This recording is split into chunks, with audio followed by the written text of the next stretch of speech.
ফেরেশতারা বলে, ও দয়ার মালিক, তোমার বান্দারা যদি জান্নাত দেখতে, তাহলে জান্নাতকে পাওয়ার জন্য তারা বেশি বেশি তোমার ইবাদত করতে, তোমার ইবাদতে লাগা যেত।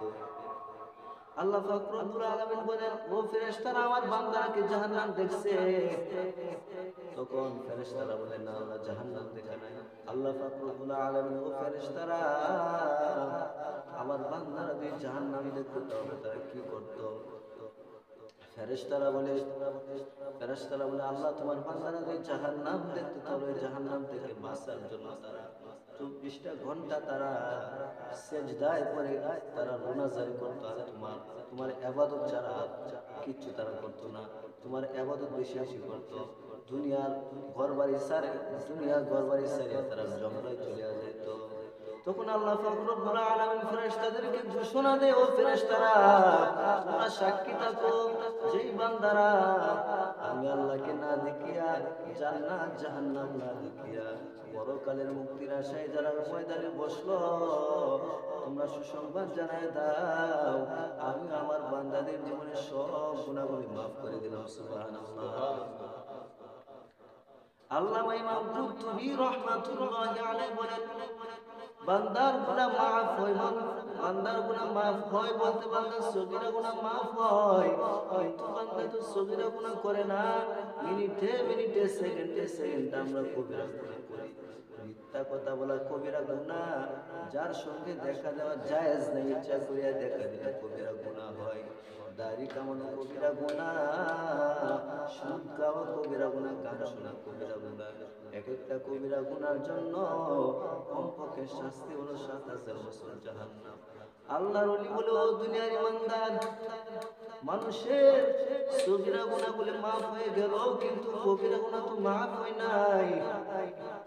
আল্লাহ পাক রব্বুল আলামিন বলেন, ও বান্দা, ওই ময়দানের ভিতরে, ওই মজলিসের ভিতরে যদি আজকে মাহফিলের পরে, যদি মাহফিল শেষে মোনাজাতের মধ্যে কান্নাকাটি করে, তওবা করে যদি চোখের পানি ছেড়ে, আল্লাহর দরবারে দুই ফোঁটা পানি যদি চোখের পানি ছেড়ে, আল্লাহর ভয়ে যদি 2 ফোঁটা পানি যদি রোনাজারি করে 2 ফোঁটা পানি পালাইতে পারে, আমি আল্লাহ পাক রব্বুল আলামিন তোর জীবনের সব গুনাহগুলি মাফ করিয়া তোর নামটা জান্নাতের খাতায় লেখাইয়া আমি বান্দা তোর সারা জীবনের সব গুনাহগুলো মাফ করে দিলাম। সুবহানাল্লাহ।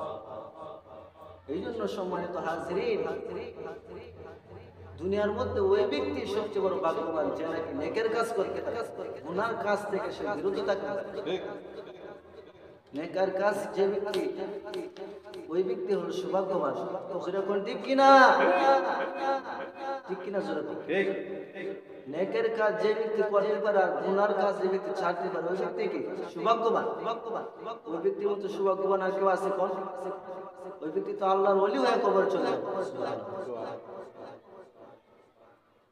قل إن كنتم تحبون الله فاتبعوني يحببكم الله ويغفر لكم ذنوبكم والله غفور رحيم। আল্লাহ পাক রব্বুল আলামিন বলেন, ও পয়গম্বর, আপনি জানায়ে দেন, কুল ইন কুনতুম তুহিব্বুনাল্লাহ ফাত্তাবিউনি ইউহিব্বুকুমুল্লাহ। আল্লাহ রাব্বুল আলামিন পয়গম্বর আপনি तमाम দুনিয়ার মানুষদেরকে জানায়ে দেন, কুল ইন কুনতুম তুহিব্বুনাল্লাহ। পয়গম্বর আপনি तमाम দুনিয়ার মানুষদেরকে জানায়ে দেন, যদি তারা আমি আল্লাহকে ভালোবাসতে চাই, তারা যেন আপনি নবীকে অনুগত করে। কারণ অনুগত করে নবীজি, আর কথা বলে না নবীজি, যাতে করে তারা নবীজির অনুসরণ করলে কাকে ভালোবাসা হবে? আল্লাহকে ভালোবাসা। আল্লাহ পাক রব্বুল আলামিন পয়গম্বরকে বলতেছেন, কুল ইন কুনতুম তুহিব্বুনাল্লাহ ফাত্তাবিউনি ইউহিব্বুকুমুল্লাহ।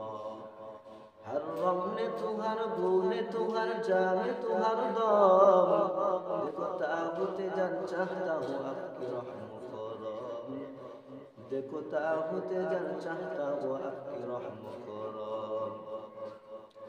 अल्लाह पाक रब्बुल आलमीन बोलेन, कुल इन कुंतुम तुहिब्बुनाल्लाह फत्तबिऊनी युहब्बिबकुमुल्लाह।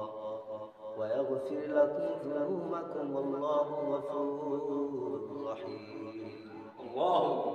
আল্লাহ রাব্বুল আলামিন বলেন ও পয়গম্বর আপনি तमाम দুনিয়ার মানুষদেরকে জানায়া দেন যদি তারা আমি আল্লাহকে ভালোবাসতে চাই মহব্বত করতে চাই অন্তরের মধ্যে ঢুকাইতে চাই আপনি জানায়া দেন তারা যেন আপনার নবীর অনুসরণ করে ফাত্তাবিউনি তারা যেন আপনার নবীর অনুসরণ করে আপনি নবীর অনুসরণ করলে কি হবে ইউহিব্বুকুমুল্লাহ তাহলে আমি আল্লাহ তাআলাকে ভালোবাসা হবে আর আমি আল্লাহ তাআলাকে যে ব্যক্তি ভালোবাসে ওয়ায়াগফির লাকুম যুনুবাকুম ওয়ায়াগফির লাকুম আমি আল্লাহ তোমাদের গুনাহসমূহ maaf করে দেব জোরে সুবহানাল্লাহ ওয়ায়াগফির লাকুম যুনুবাকুম আল্লাহু গফুরুর রহিম আল্লাহ তাআলা বলতেছে আমি আল্লাহ রাব্বুল আলামিন তাদের গুনাহসমূহকে ক্ষমা করে দেব ওয়ায়াগফির লাকুম যুনুবাকুম তোমাদের গুনাহসমূহকে আমি আল্লাহ maaf করে দেব আল্লাহু গফুরুর রহিম এবং আমার আল্লাহ দয়ালু আমার আল্লাহ ক্ষমাশীল এবং দয়ালু এইজন্য পয়গম্বর আনুগত্যের কথা বলেছেন ভালোবাসতে হবে এমন কথা আল্লাহ বলে নাই আল্লাহ বলে পয়গম্বরের আনুগত্য করতে হবে কারণ ভালোবাসা করা ভালোবাসার আনুগত্য করা দুইটা দুই রকমের ঠিক না আনুগত্য করা কাকে বলে ভালোবাসা বলা হয় যে আপনি আমাকে ভালোবাসেন আমি যে সুরত আমার যে লেবাস এই লেবাস আপনি বললেন না এভাবে আপনি মুখে মুখে ভালোবাসেন আর আনুগত্য বলা হয় পুঙ্খানু পুঙ্খানু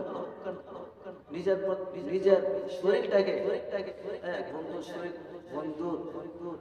বন্ধু যা করছে তাই করা এবং বন্ধু পরিপূর্ণ আনুগত্য করা এটাকে আনুগত্য আরে মিয়া ভালো তো বাসা আবু জাহেল আবু তালিব তো নবীকে ভালোবাসে কিনা আবু তালিব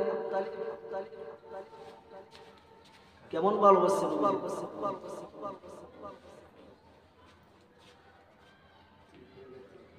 নবীজিরে তো আবু তালিব ভালোবাসছে কেমন ভালোবাসছে আল্লাহ পাক রব্বুল আলামিন দুনিয়াতে ভালোবাসার কথা আল্লাহ বলেন আল্লাহ বলেন পয়গম্বর আপনাকে যারা আনুগত্য করে কারণ আবু তালিব নবীকে ভালোবাসছে কেমন ভালোবাসছে আবু তালিব পয়গম্বরের জন্য নিজের গোলামকে আজাদ করে দিয়েছে পয়গম্বরের জন্য নিজের গোলামকে আজাদ করে দিয়েছে আবু লাহাব এই জন্য সম্মানিত হাজির পয়গম্বরের অনুসরণ করতে হবে পয়গম্বরের যদি অনুসরণ করি তাহলে আল্লাহ পাক রব্বুল আলামিন আমাদেরকে দুনিয়াতেও চলার মতো দুনিয়াতেও আমরা শান্তি দান করবে আখিরাতেও কল্যাণ দান করবে সুবহানাল্লাহ